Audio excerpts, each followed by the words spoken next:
The problem out there now is we're so tied into thinking, oh, technology is going to make us more productive. And that's not technology is only a tool, people. It is not the solution. Please, please, please remember that. Because this is my job as a project manager, as the leader, to have my teams back, period. Yeah. To have my teams back. Do they have the time, energy, and effort? Do they have everything that they need? Are we all on the same page? Mm. And then when you have people's backs, whether you're a project manager or manager or even like a direct team member, people will move mountains for you.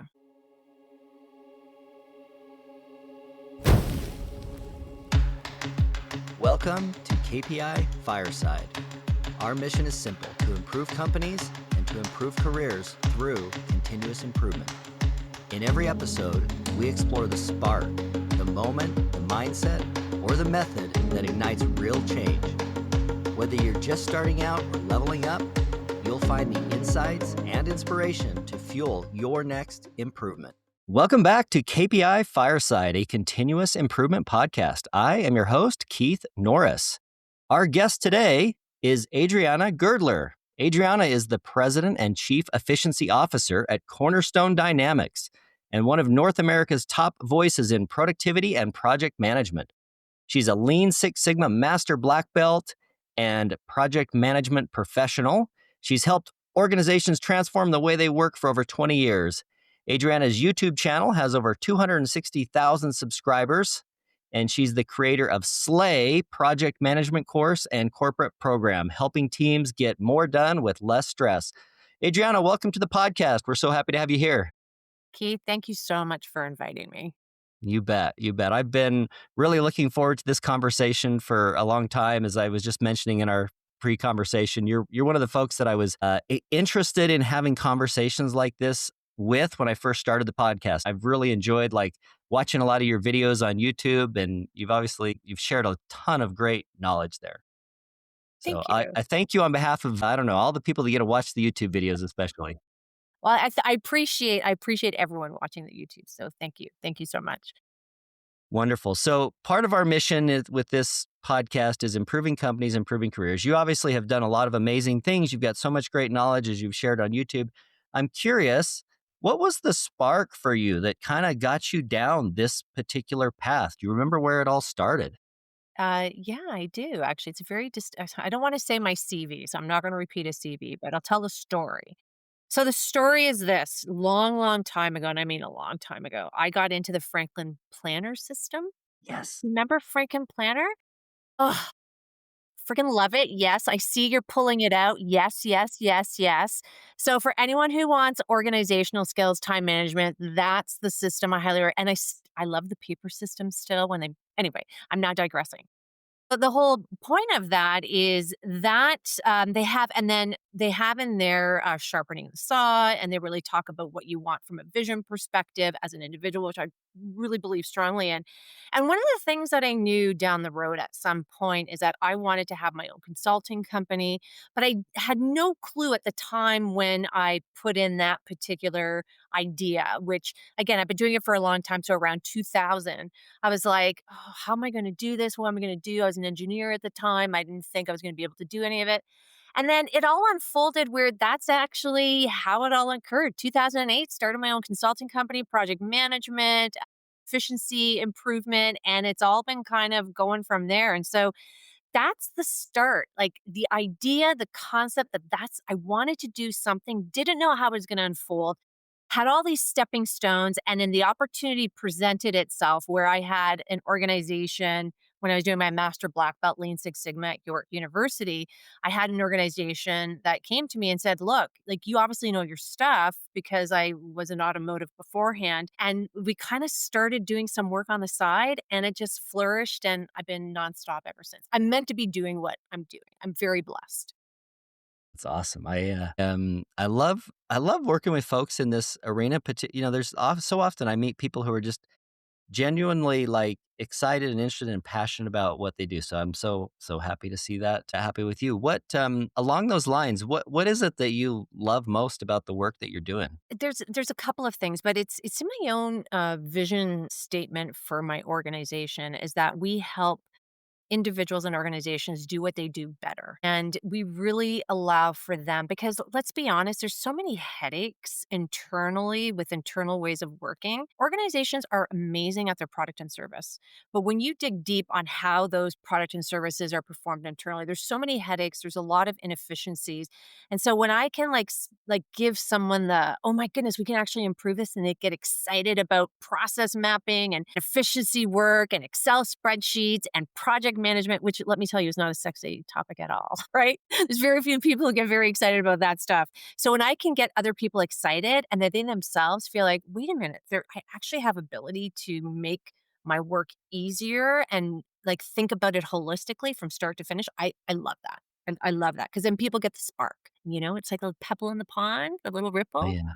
goes. The spark, I love it. That's so great, and sharing the lessons that you have learned and figuring out how to, get those passed along to other people, I think that's a beautiful part of the human experience. So Absolutely. that's so great. I know that you've carved out this niche particularly around project management. So let's start with, what is a project? Project, it's simple. Anything with a start date, an end date, and a deliverable is a project. And I say this to all my students and my clients, you run more projects than you think. You run more projects than you think. So start date, end date, and a deliverable. So when you understand that a project or an initiative or an activity, I don't care what you call it, you have to wear a different hat because you now have to think differently in order to make it come to fruition. There is a thought process around it, there's a methodology around it, and it's not going to happen magically on its own. So it sounds like the definition of a project is like temporary in nature. Like it's got a life cycle to it, like a start Yeah. and an end. Is that what you're saying? And a deliverable, because you can And a have things that have deliverable. a start and an end date, but doesn't really have a deliverable. So when you have that deliverable, you usually have a series of tasks, you're usually transforming something or you're implementing something new. Sometimes you have a series of people working with you in order to make that a reality. Sometimes you don't. Sometimes you're just solo, or maybe you have a few people from your immediate team. But the fact is, you have a start date and end date and an actual deliverable. It's going to be transforming something or something new. And as a result, you need a specific thought process around it to make sure it comes to fruition. And that's why you got to put on that project management hat, or at least the project hat. You don't have to be a project manager. So it sounds like most work that happens in I mean, there's a lot of work that is project related work. It's not just project managers that do project work. Is that right? Oh my god, I can't tell you how many accidental project managers there are. Accident. And I'm sure some of you listening to this know that you're an accidental project manager. So look at when someone's really good at what they do in their job, what happens? Senior management will then go, "Oh my goodness, we have this new initiative we want to bring. We just had a planning session. We have this new initiative. Why don't you give it to Janet? She's really good at what she does." And so they put Janet and they make her lead this initiative without any thought that, wait a minute, you just gave a project. There's a framework, a thought process. Did you give support? Do you have all the things needed so Janice can be successful? And does Janice have the tools and techniques in order to execute it and the support? So, on that note, 9 times out of 10, the answer is no, Janice doesn't have any of that stuff. And then people are like, "Well, I thought Janice was great." Well, it's not. Janice is great. Janice is awesome. She's great at what she does, but she became an accidental project manager and she wasn't given the right support. That's the big gap that I see right now in all the organizations that I work. I love that. I think that's so true. I think there's the APM, the accidental project manager. Like you've been given a project, but it's not really called a project sometimes. It's Yeah. just like Yeah. stuff. Just go and do it. It's like, no, okay, I can go ahead and do it, but we have to get some framework around this. Like, what's the scope? What's in? What's out? What's the timeline? Do you have any risks? Are you giving me a budget? Do I have some team that are going to work on it? What's your idea of when this is going to be done? Is that realistic with everything that you're asking me to do? Right? What are the milestones, high level milestones? Like, these are simple strategy questions that if a senior executive was in a meeting doing planning session for the following year, they would ask these questions, but yet we don't think that we need to carry that through down to people who are actually executing it as well. And we really need to be thoughtful and strategic when it comes to bringing in any idea that is a start and date and a deliverable project, initiative, or whatever you call it, and making it successful. I've heard projects like trying to get a mental picture of like what a project is versus other kinds of work. A lot of organizations have process work that are like these assembly lines of things that happen. Maybe that's one analogy. And then project work are like, I don't know, like all the things that change. So when you think of like how much of somebody's work is work versus something else, how would you even describe that? Like it seems like so much of what we do is projects. It What else is. is there? So I'm glad you said that because I think project can sometimes be a dirty word. Like, oh, projects. Like that's only for big global things and massive and big deliverable. But you hit the nail on the head. Process activities. So I lean to say I'm a master black belt. I can't tell you how many process improvement activities I run. When we benchmark the current state, create the future state, we then have to bring the future state to fruition. Well, guess what? That future state to fruition by definition is a project. Projects can encompass a lot of things. That's why there's so many accidental project managers because it's not just about one big initiative strategy that an organization is trying to do that is cross-functional. Departments, finance departments, I can't tell you how many times they have projects. How many times is there a software upgrade? Right? Or how many times the ERP system, people are upgrading with SAP. That's a project, right? It just happens to be a IT software related project. Well, on a manufacturing floor, and I've done a lot of packaging and manufacturing, I can't tell you how many line installations I've done, how many process improvements on installations, trying to figure out defects. All those are projects. Start, end date, and a deliverable. So there's a methodology. So maybe a combination of methodologies. I may need to, if I'm doing process improvement stuff, I have to bring in my lean methodology to come up with a solution, but then I got to use my project management methodology in order to execute it and make sure that it's done within time, scope, and budget. Is there I like this thread of like examples of projects, and I'm trying to I mean, projects, it's this generic word, we've all heard it, we all know it, but I kind of feel like sometimes like we're probably all guilty of getting into a project without realizing it. Is there something that you like teach or coach around like the starting point of a project? How do you know when a project is really started? Well, when a senior person knocks on your shoulder, we got this great idea we're going to do. That's it right away. It's a project. Okay. I can tell you that. So if you get that, okay, your little spidey senses should be going up because for sure, something's coming down the pike. You got to listen to the conversation. Oh my goodness. We have this great initiative that we want to do. We want to expand our campus to have these new services so that we can help this particular group of individuals in our organization. Fantastic. They want to make some improvements. But then you got, okay, well, what exactly are you trying to do? Well, you're trying to add new things, ABC, or you're trying to improve upon ABC, or you're trying to do a combination of the both. That's now project talk, whether they realize it or not. That's why when we're knocked on, when they're tapped on the shoulder, we actually have to start thinking in that mindset because then we have to understand, well, what is the scope of the work that you want me to do? Why are we doing this? What's the justification for all of this? What's in and what's out?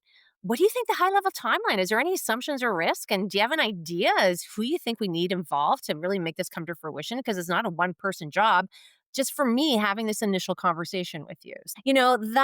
Listen, anytime anyone has an idea, to make something better or to fix a problem, 9 times out of 10 is gonna result in project work. I The love that scale word. of project work may be huge or it may be small. I love that word idea because there's certainly a lot of ideas that exist everywhere in organizations, and sometimes it's like a slippery slope or an unclear line when something goes from I'm picturing like senior executive shows up on site and somebody says, what we should do? We should do blank, and they're like, oh, that's a great idea. Next thing you know, Go it's do like, it.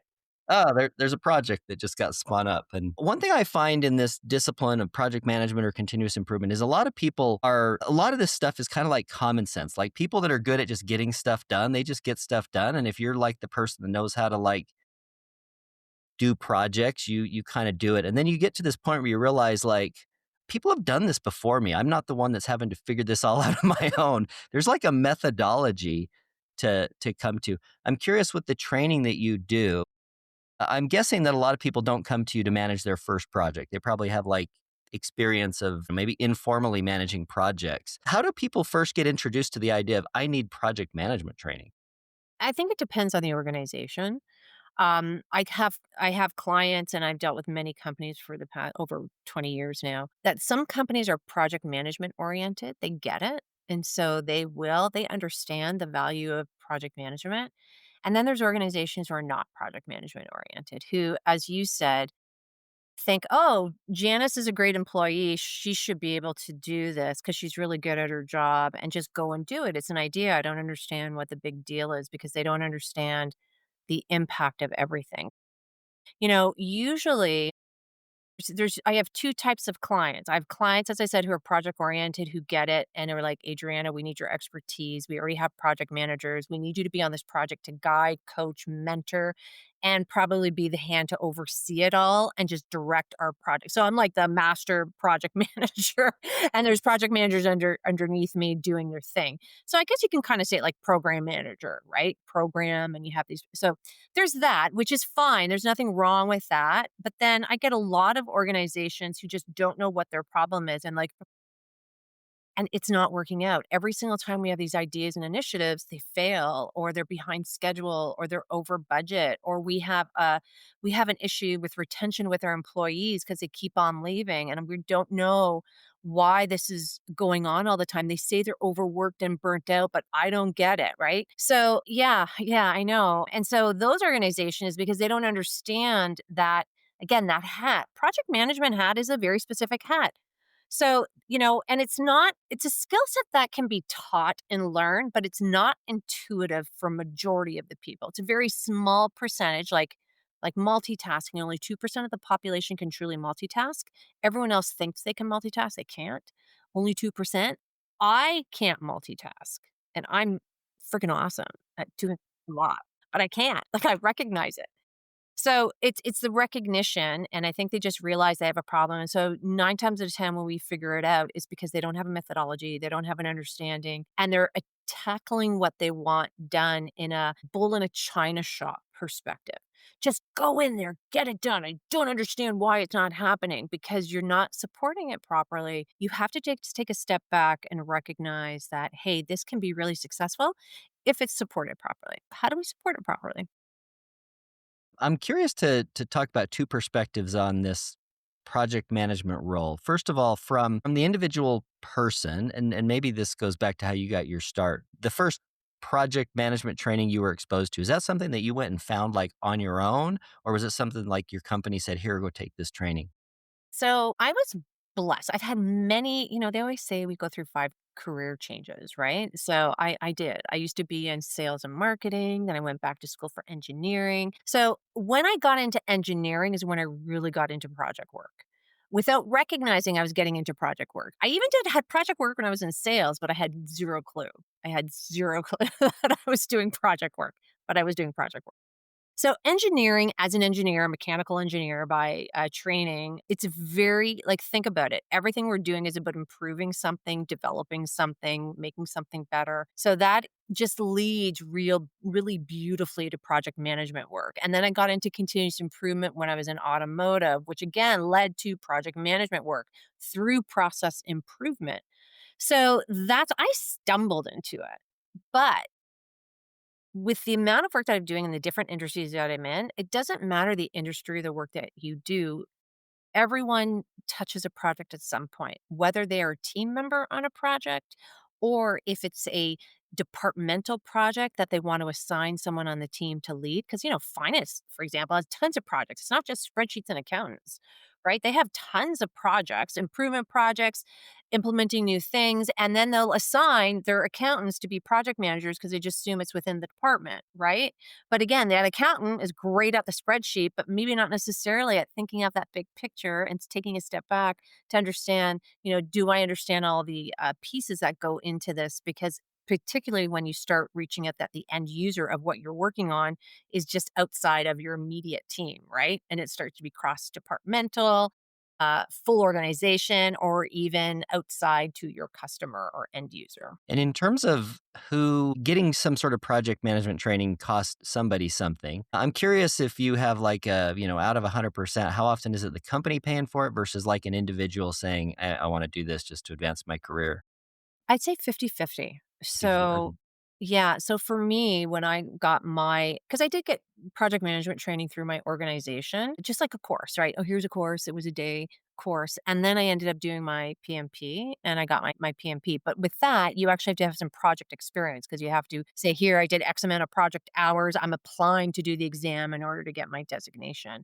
So for a lot of individuals, what I'm seeing is we have both. So we have a B2C market, which is business to consumer, individuals who are like, hey, I see Adriana on YouTube. She talks about project management. She's talking about her Slay course. So therefore, I want to take that because I need it. Because I need it. Because I talk about all the issues. Like I've been there. I've done it. I'm still seeing it because I still am out there in the working world seeing what's happening, particularly with AI, seeing what's happening, like so they hear that, they see that, and they go, okay, maybe this is something that's going to help me, which it does. I mean, we get amazing testimonials, video testimonials, written testimonials from all our students who go through it. And then the other is 50% of organizations recognizing, like, hey, we really have to do something here and we need a program that is efficient and effective and it's really going to move us through because there's so many. The problem out there now is we're so tied into thinking, oh, technology is going to make us more productive. And that's not technology is only a tool, people. It is not the solution. Please, please, please remember that.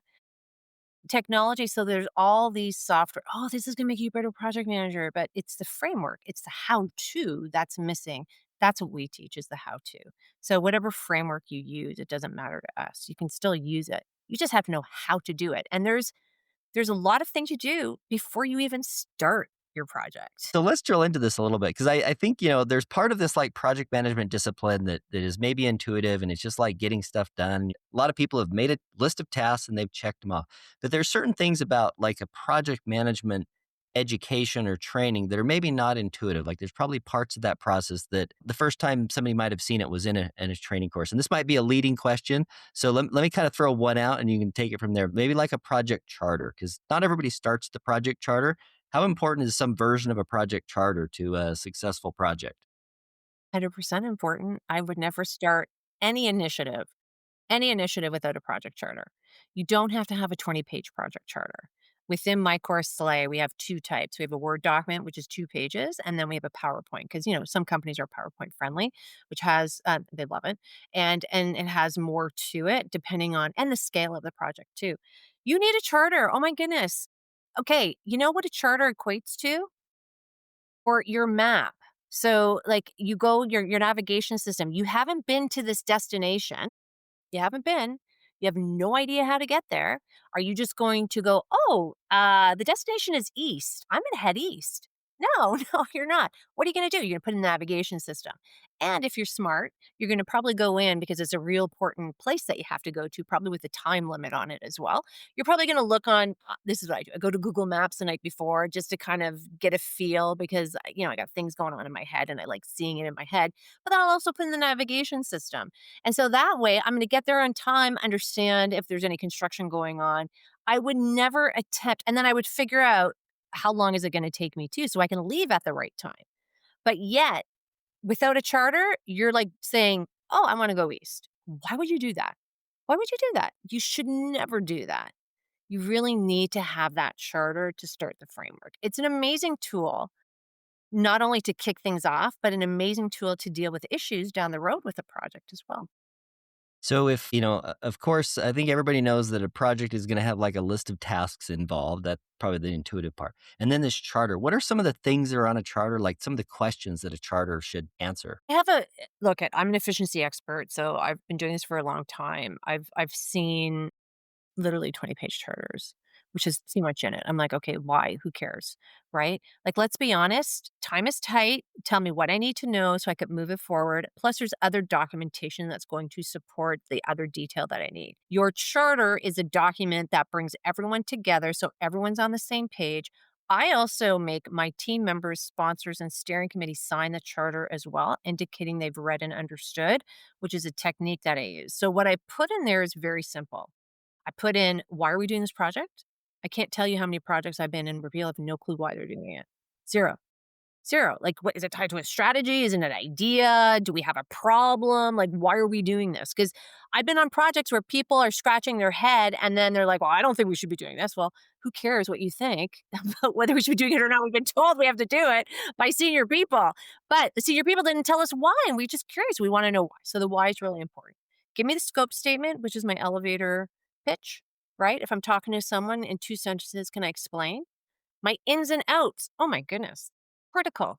Give me the detailed ins and outs.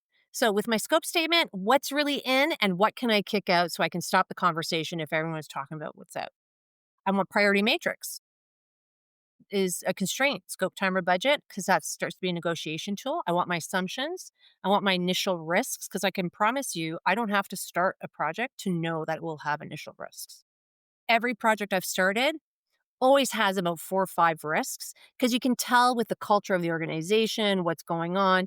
Yeah, and you're gonna document that. Sometimes the risk is we do not give people the time, energy, and effort to do projects. It hits us when we're in the middle of a project, and then we can't get things done, right? So that's an initial risk. You gotta talk about it. Who's on the team? Who's on the team? What are they gonna do, right? What are they responsible for? Milestones. I'm not talking detailed timeline. Give me the milestones from start to finish, right? That is gold.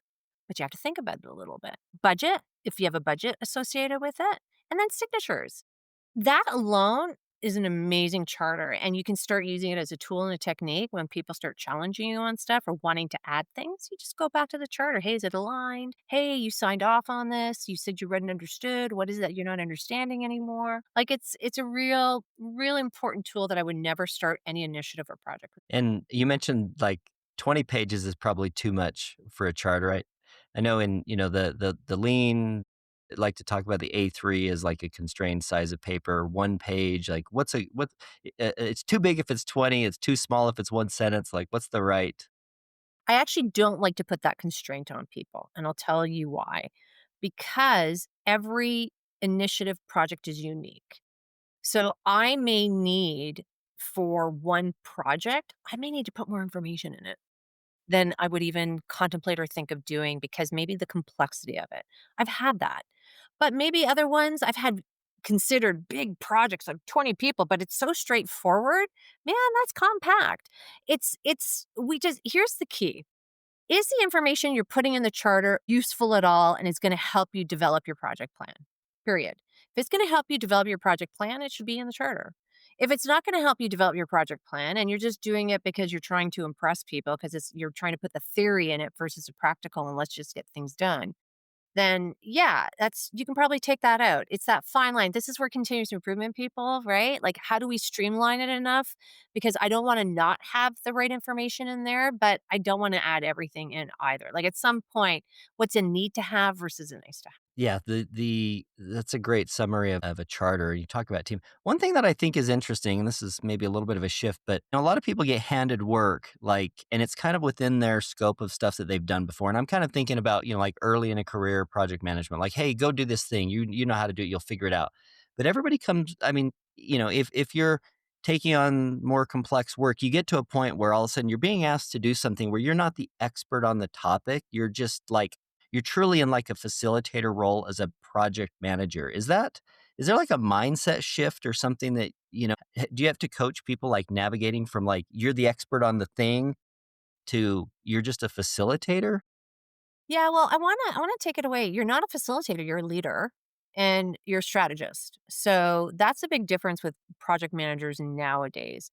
I would say 10 years ago, 5 years ago, very tactical, like, hey, give me the to-do list and let's get it done. But there's no strategy. AI is pushing us into that direction as well, which actually is a good thing.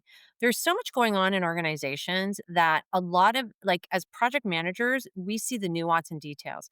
I can't tell you how many projects I run that I am not the subject matter expert, nor do I want to be the subject matter expert. But you know what I'm really good at? I'm really good at organizing everybody, pulling out all the information, and making sure that we're looking at the macro view because that's what's missing. And that's what you need for strategy. You need to understand all the moving parts, what everyone's doing. Does everyone understand? Did everyone cross the T's and dot the I's? Is everyone thinking through? I now, as a leader, have to bring people together and make sure that we're thinking as a team, not as individual silos. If we think of individual silos, my project will fail. So, how do I bring together? How do I get people, guys? I want to make life easy for you, but we got to use these documents. I need you to update your project plan every single week. You got to send it to me. We have these team meetings. By the way, we are not going to do updates in our team meetings because you're going to do that in the project plan. We're actually going to have meetings that are about brainstorming, approving stuff, looking at what has to be done, solving issues, and every single, I have core teams and extended teams. So depending on who you are, I'm going to give you an agenda in advance of because everything we do is about moving things forward and making sure you've done your job, but not in a silo, in a greater context to understand the dependencies amongst other team members because you can do a lot of streamline work, which is silo work, but at some point it funnels into something, whether that is a training dry run, right? Or training session, or ultimately it's going to go into your go live for whatever you're doing. You may have features like if I do a lot of software projects, I'm not a software engineer.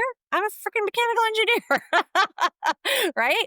But I lead software engineers all the time because this is agile. And I think agile conceptually is great. It's just not run properly. And so therefore you do need a project manager to oversee everything because there's a lot of gaps that get missing because there's a lot of silo work. So that's the strategy I bring to table. I then got to make sure that senior executives are following suit and that we're aligned with what's going on. I got to make sure there's no sidebar conversations of someone trying to gold plate.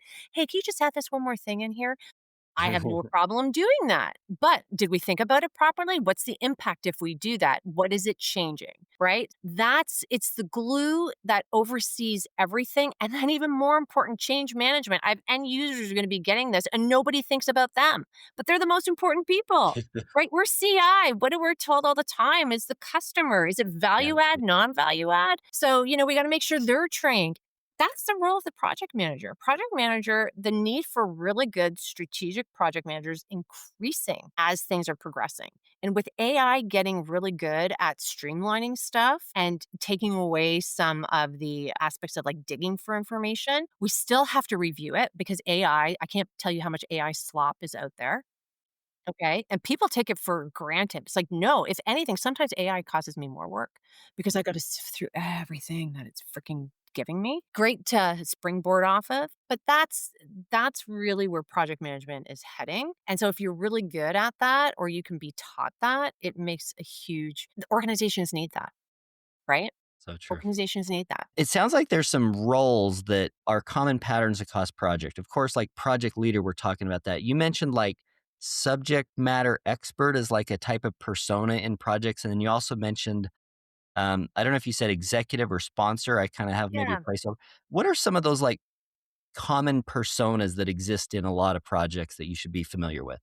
Yeah, thank you for the question. And it's interesting because, I talk about the roles from a PMI perspective, or project management professional PMP. I'm sure if you talk to other people, they're the same thing, they're just called something different. So let's talk about the definition. So there's usually, let's break it down on how organizations are set. You have the executive team, right? They come up with the vision and the strategy. That executive team usually tells you, okay, we have these ideas. We want you to implement these ideas. Guess what? Those ideas have a start date, an end date, and a deliverable, AKA it's a freaking project or an initiative. Again, I don't care what you call it. Those executives are really important because one of them is going to be your sponsor. Sponsor is a champion for you. Now, if you have a large organization, you probably will get a sponsor. If you have a small organization, you probably won't get a sponsor. Your sponsor may be rolled into your manager role or make it rolled into steering committee, which I'll talk about in a minute. So your sponsor is basically saying, I'm an executive person. I have the link into the executive team that I'm going to make sure I'm your champion. I'm going to make sure everything is brought back to the strategy. We have the organization and anything you need from me, project manager Adriana, I got your back. Okay. And I'm going to make sure we're all talking nice about the project too, because then there's politics about projects as well, which is a whole different story. Then the next level is steering committee. So I'm going to go like kind of hierarchical here. Steering committee are individuals who are decision makers who have power to make decisions, who can give budgets, who can give resources, who can remove roadblocks. Usually based on your project will be from representations of departments that are working on your team. So if I have for example, in manufacturing, I was doing a line, installing a line, a packaging line.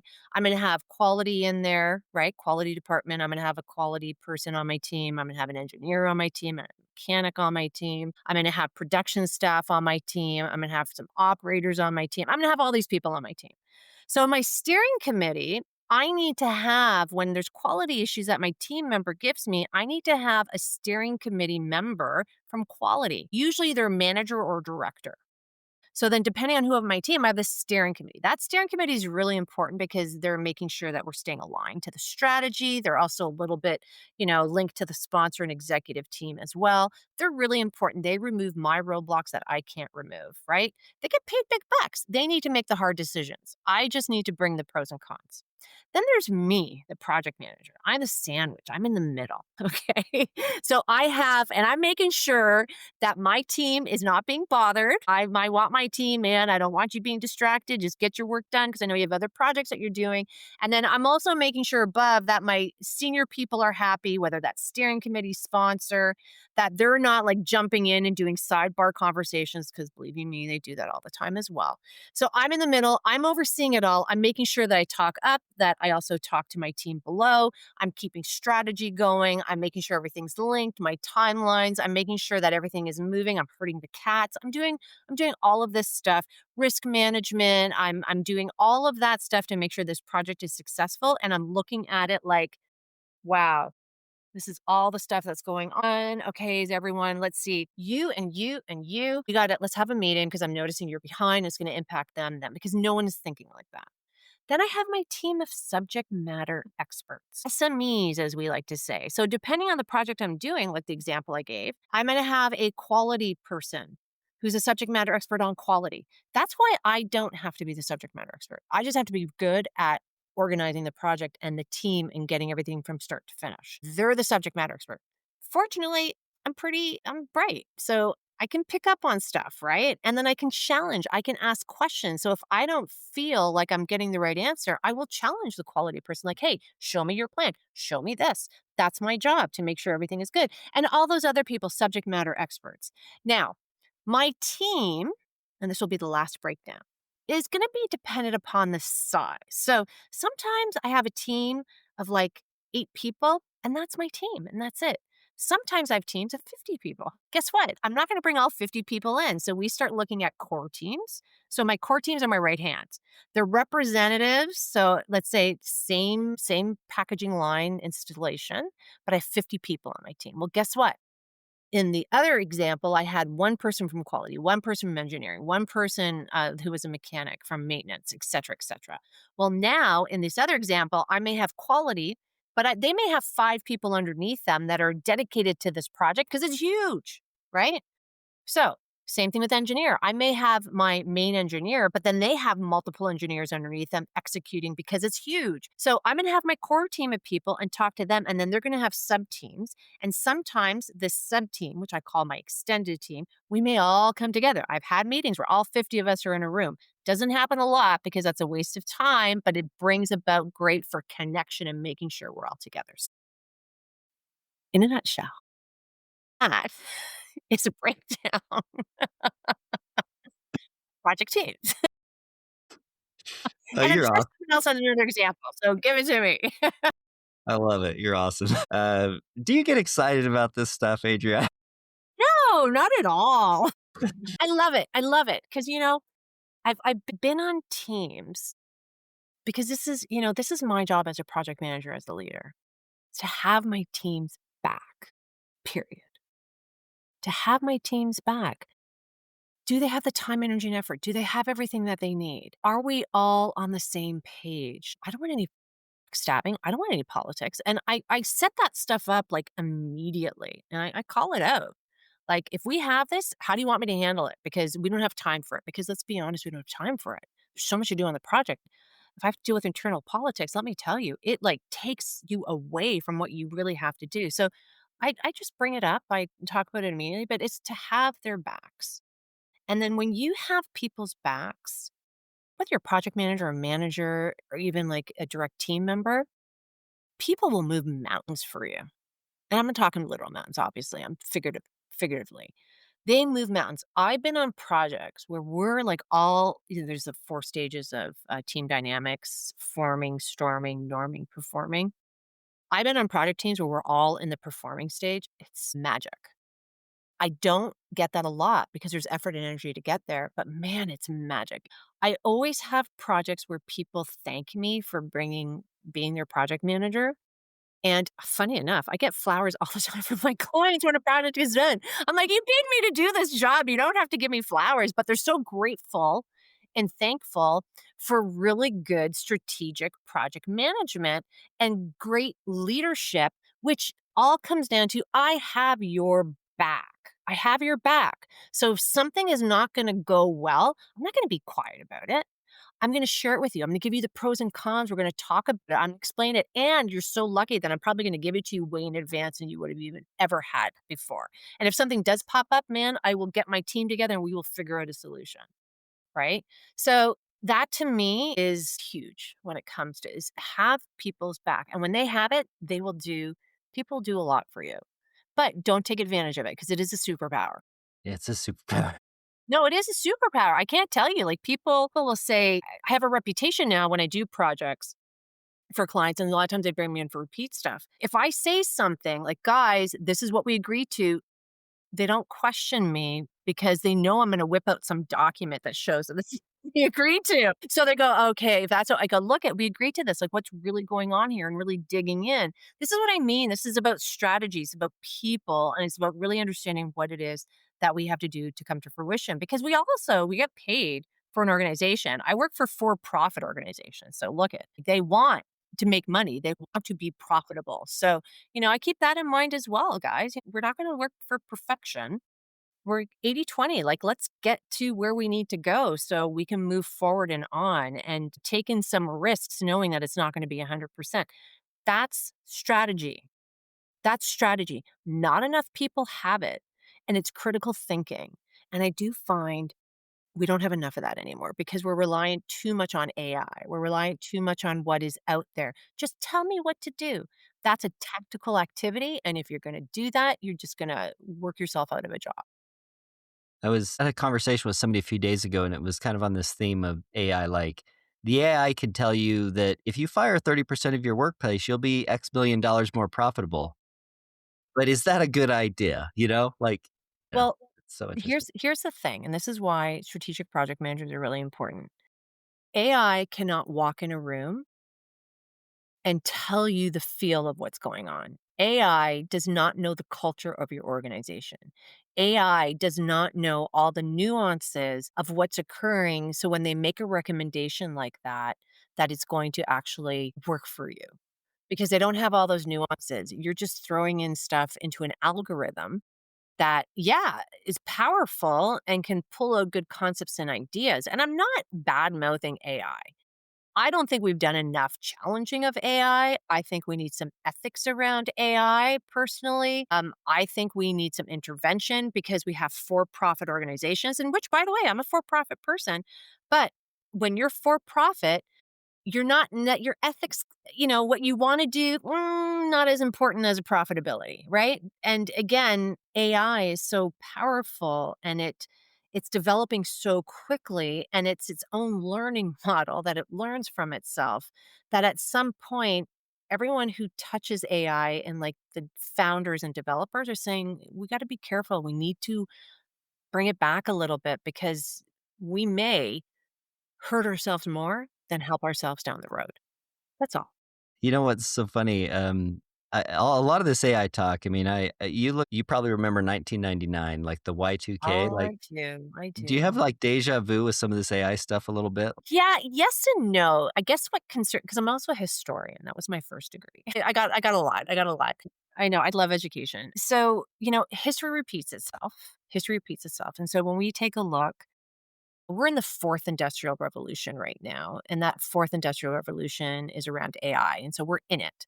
Because we're in it, we don't understand the magnitude it's going to be. But with every industrial revolution, it's had an impact. The problem that I see we're not talking enough about is our last industrial was automation. Like, remember in the 70s and 80s, the blue collar worker in factories really got impacted by that third industrial revolution, which was automation. Because I now go into manufacturing and packaging where, like, the whole assembly line, which may have had 20 people on it, now have like 3 or 5 max, and they're specialists because everything is automated. They have these robotic arms, a whole 9 yards, but you still need the individuals to program things, troubleshoot, stuff of that nature. The difference between the third revolution and the fourth revolution is that the third revolution was contained. Right? Yes, you didn't have the 20 workers on it because you had all this automation going on. And yeah, there's pros and cons associated with it, but you still needed people. But it was contained. It wasn't going to grow any bigger than that. Unless you put, I'm not talking physically, like you put more robotic arms. It's like you got to program the robot. This is good. It's capped.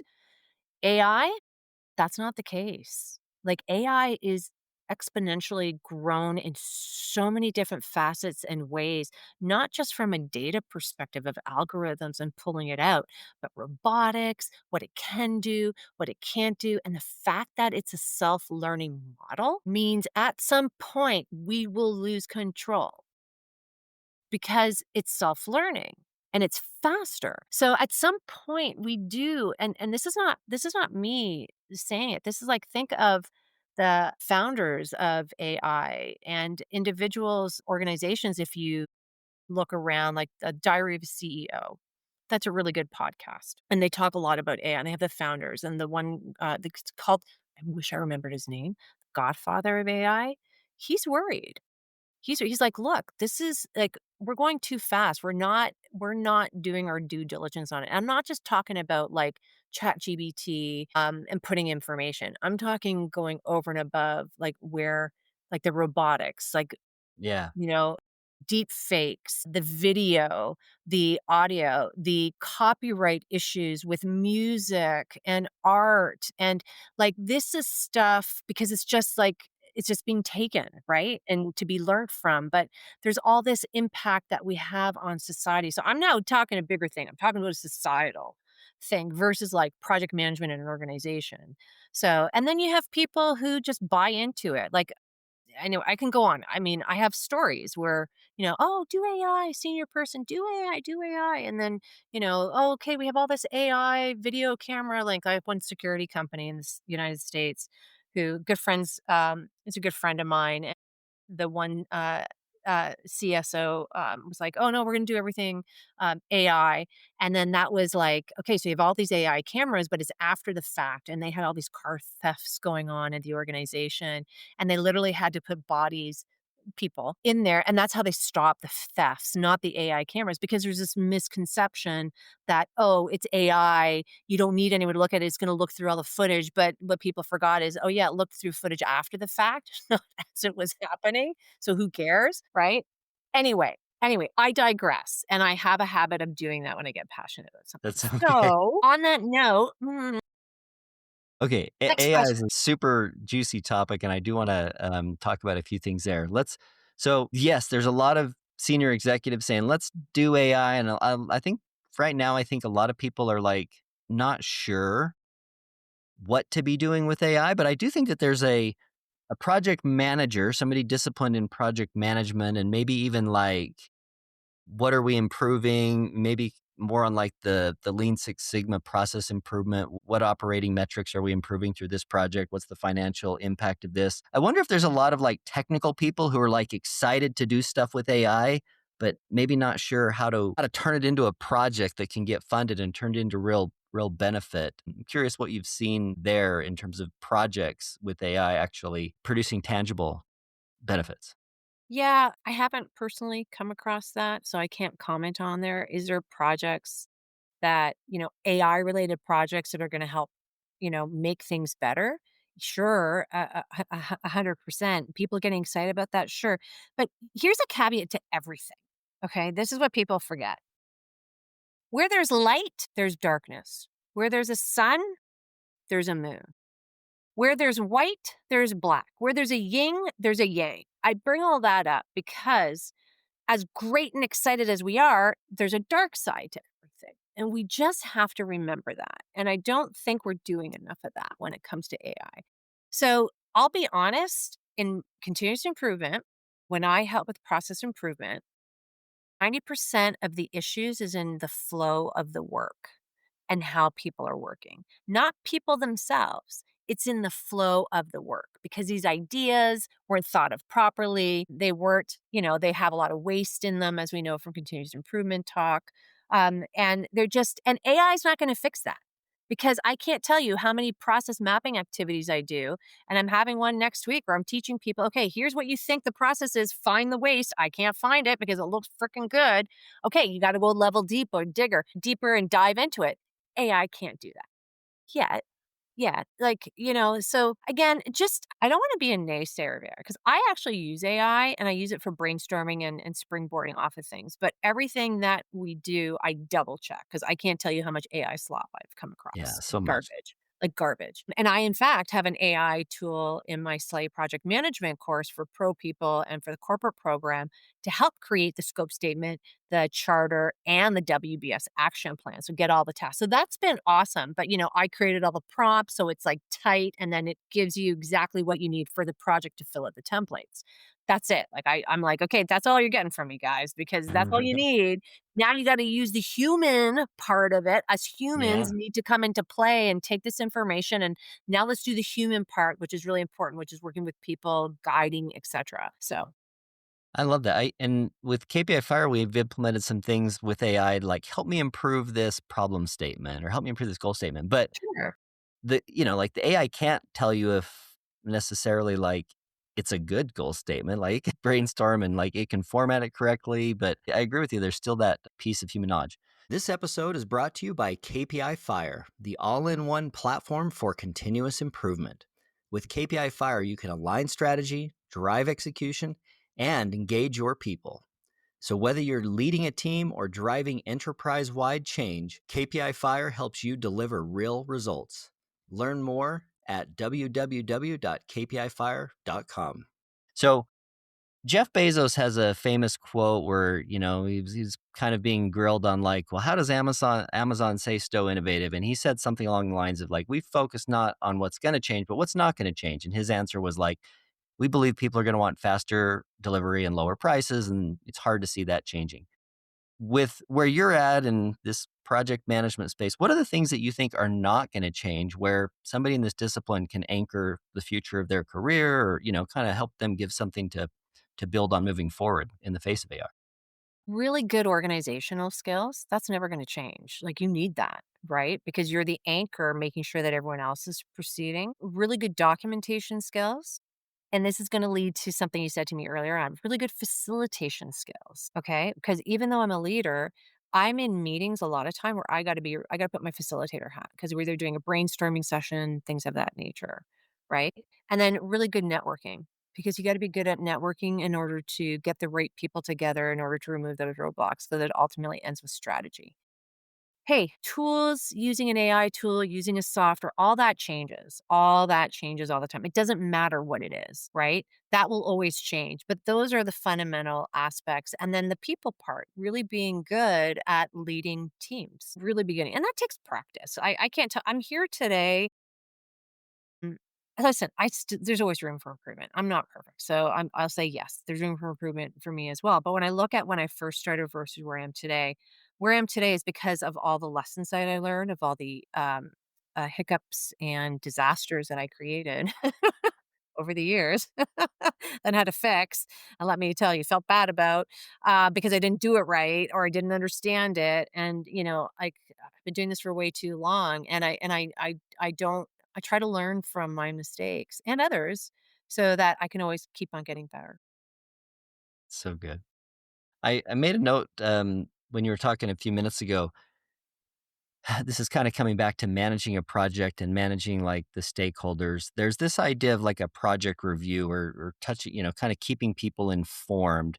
I'm wondering if there's like a rule of thumb. I'm sure that it's probably different in every situation. Some projects probably require daily and some like not very often. But how do you know when you go from like, I'm not staying on top of this project if I'm not communicating with stakeholders on some cadence? Do you have like a rule of thumb that you teach? Well, let me take a step back and talk about reporting. I think there's way too many freaking reports in organizations. So much so it's a make work project and it actually can distract from the project work that you actually have to do. So it's like KPIs in organizations. I've been in organizations, 50 KPIs. I'm like, are you serious? They're all How do you critical. freaking manage all of those KPIs? 50 of them? Like, give me your top 5 and work towards those, making those not all like so so why did I bring that up? Because the only I for my core team and my project team, me and my project team, we have weekly touch points, whether that's in a meeting or updating our action plan, which I use as a communication tool as well, because I don't do updates. Updates are a waste of everybody's time. So that's weekly. That to me is the key. Now, I recognize senior people, stuff like that, they wanna get their finger on the pulse, so I will usually have some sort of cycle of every 4 to 6 weeks. We'll connect, and I'll either we'll have a meeting, or I'll give you some sort of summary document, but again, you gotta be really careful because it's a lot of work to do that stuff.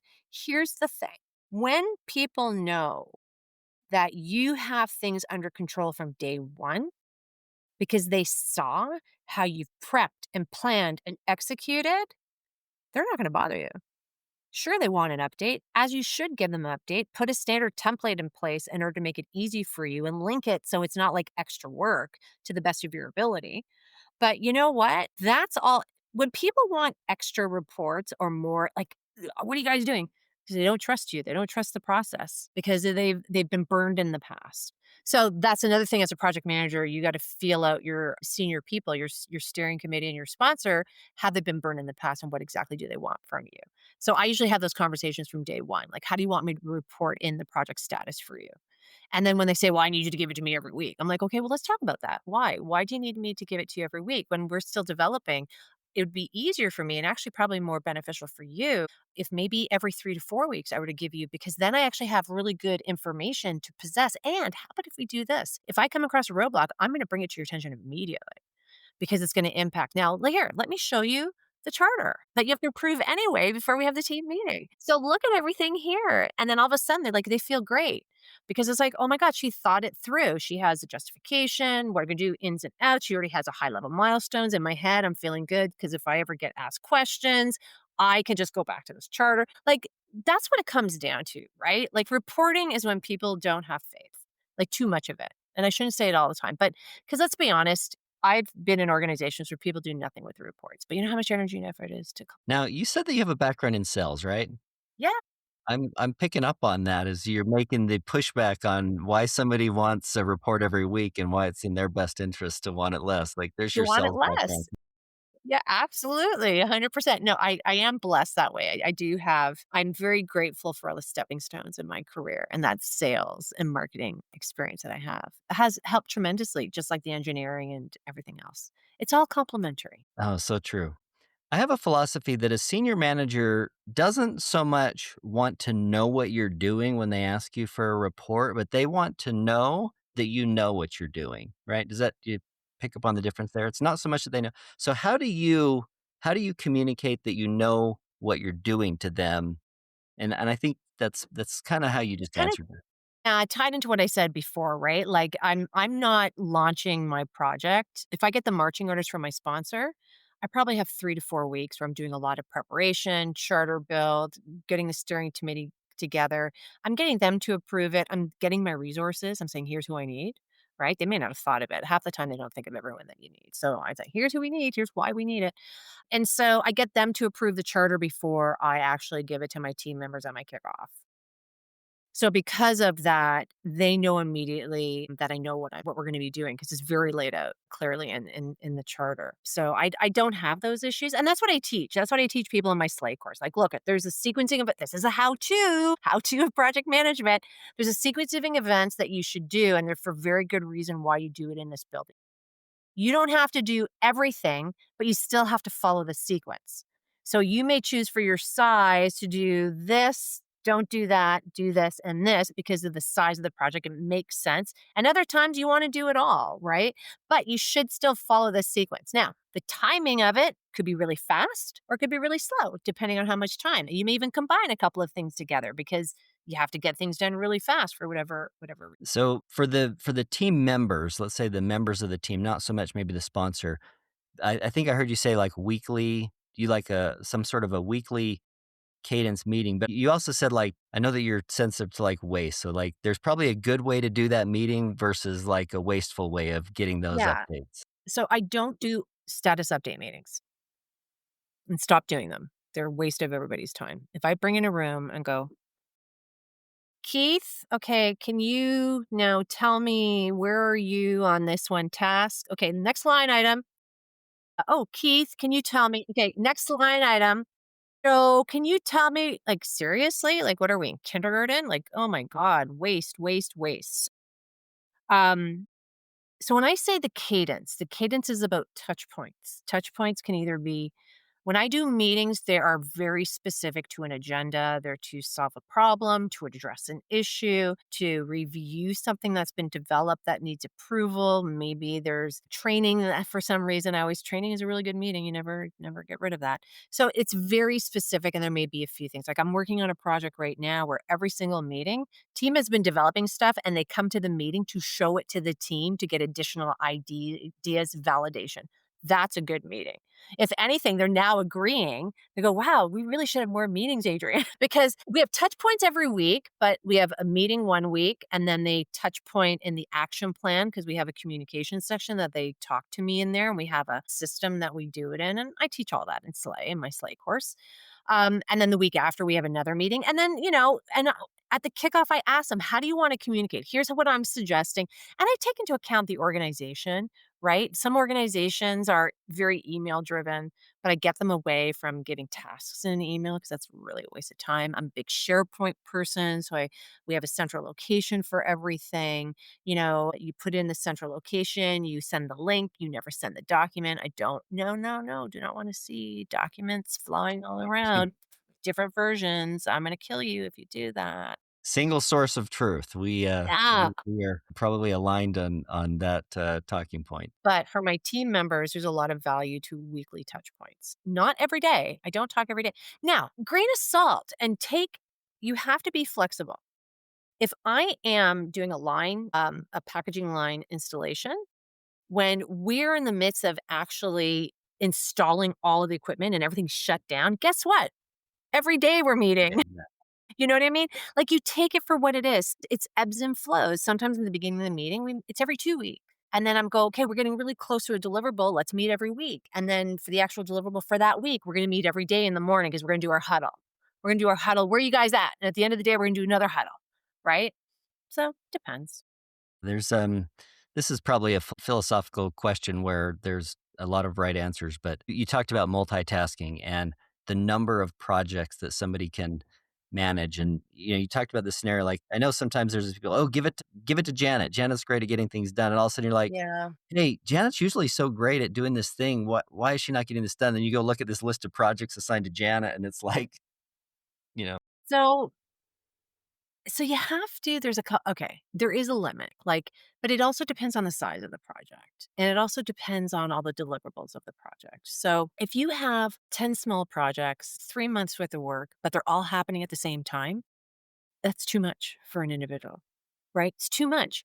If I have those 10 same projects all 3 months, but they're gonna be spread over, let's say, 8 months. So I have maybe 3 starting now. I have maybe 3 starting in 2 months, 1 starting in 4 months, and something else starting, right?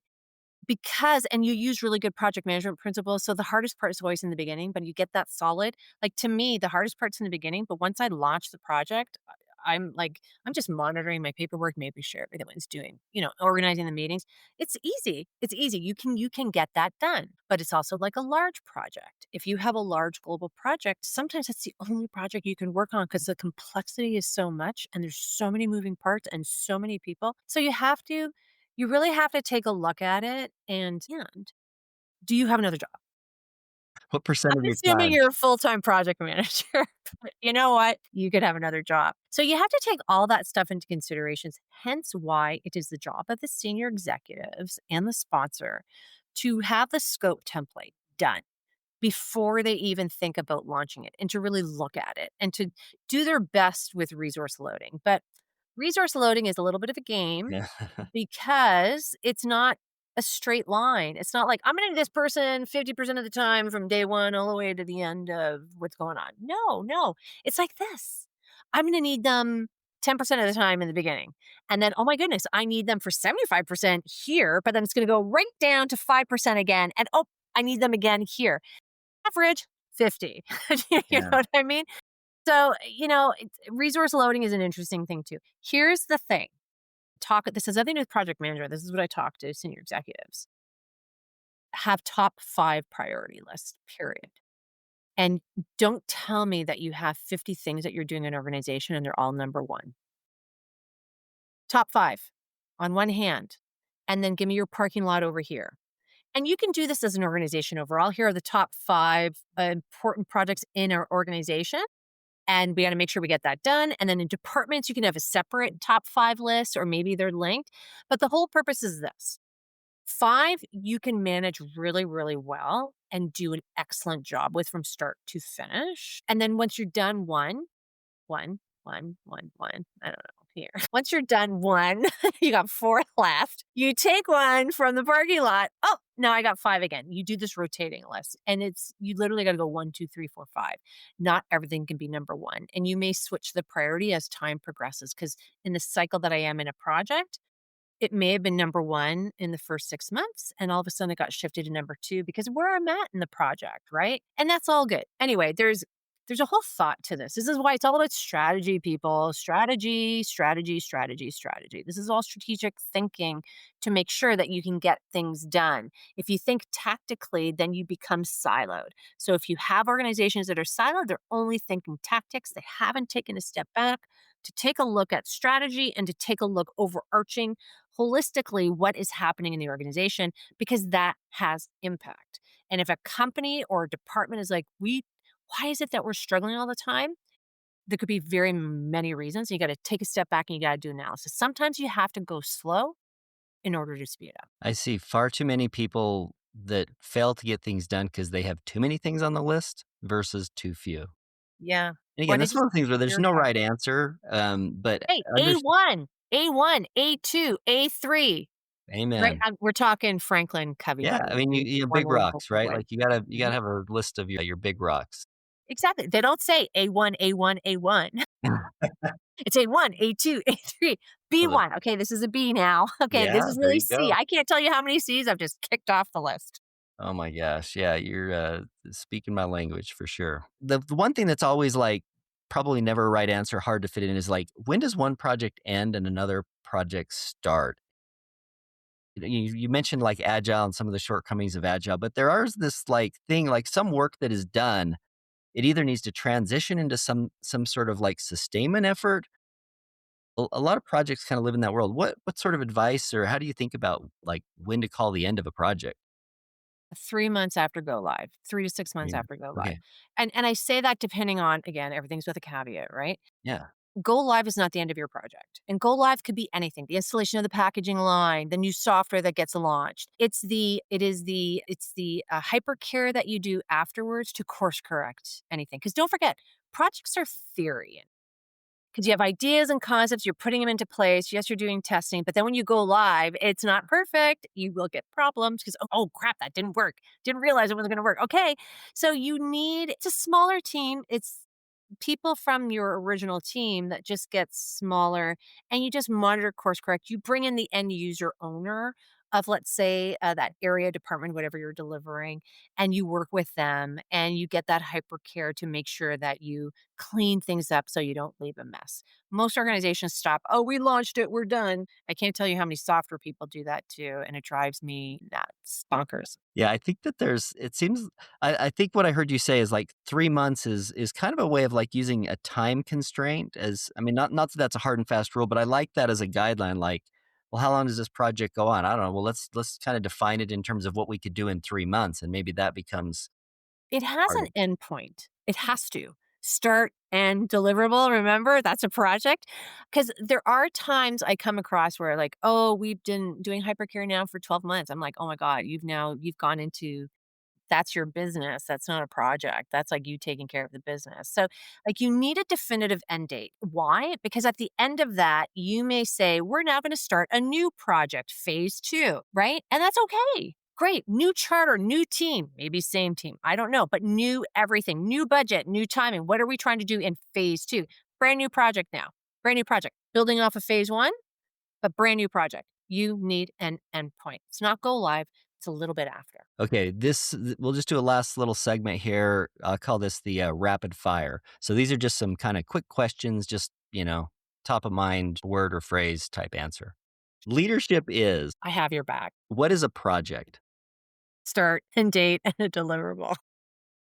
Do you have a favorite book or resource that people should pick up? I do have a favorite book. Let me see.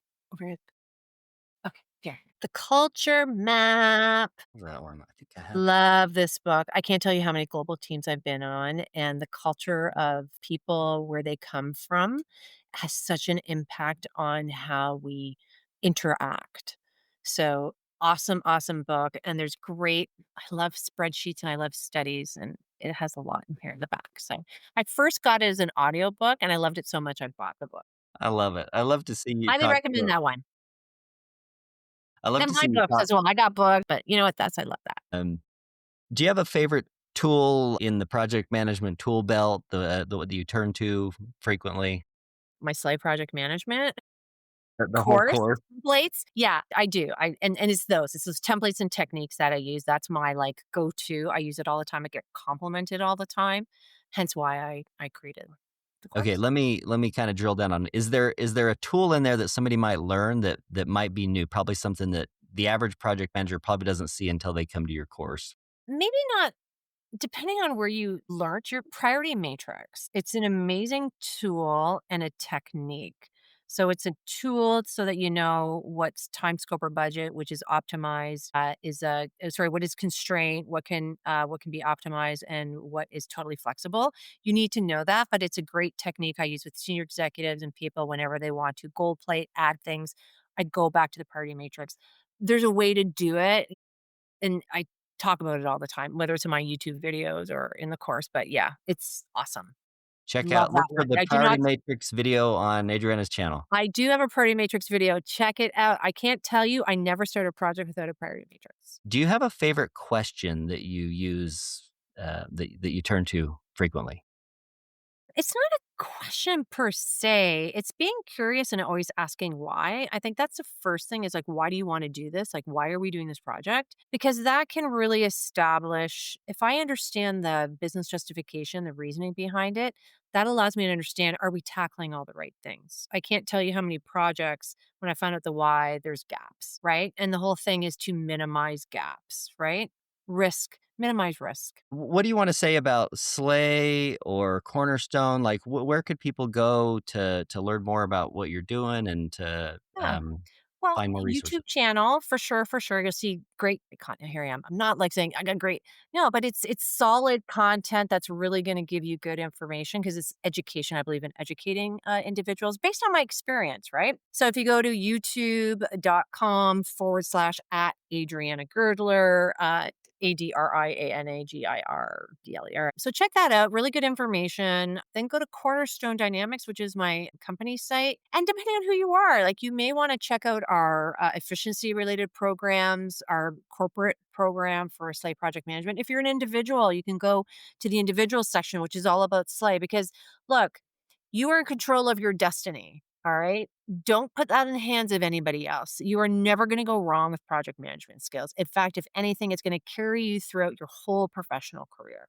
And there's other things that you're going to be able to learn and do that we do in project management that you can do outside of project management, which is just going to make you shine. Being a better project management will make everything in your life better. Projects are the building blocks of all strategic outcomes, so I cannot, like, reinforce that enough, like, It's true. do it. It will never take you down the wrong path. Well, Adriana, thank you so much for joining us on the podcast today. It's really been a pleasure. You've got amazing energy. It's fun to have a conversation with you. It's exciting to learn more and get excited about project management. So thank you so much for Yay! joining us. Thank you so much, Keith, for inviting me. And yeah, and for those who are listening, thank you so much for listening. And yeah, you know how to get a hold of me. Reach out. You got those social media channels and everything else. Well, yeah, again, thank you so much for joining us. It's been a real pleasure. And for our listeners, if you'd like to ask a question to Adriana, go ahead and throw it in the show notes or find her on LinkedIn and YouTube, as she mentioned. And if you'd like to suggest a content for our channel or an idea for an episode, feel free to reach out to me. I'm on LinkedIn as well. And this concludes this episode of KPI Fireside, a continuous improvement podcast. If you have enjoyed today's episode, be sure to add a like, subscribe, or follow. You can share this podcast with friends or colleagues who are as passionate about continuous improvement as you are. You can find us wherever you get your podcast. And until next time, keep driving progress and sparking change.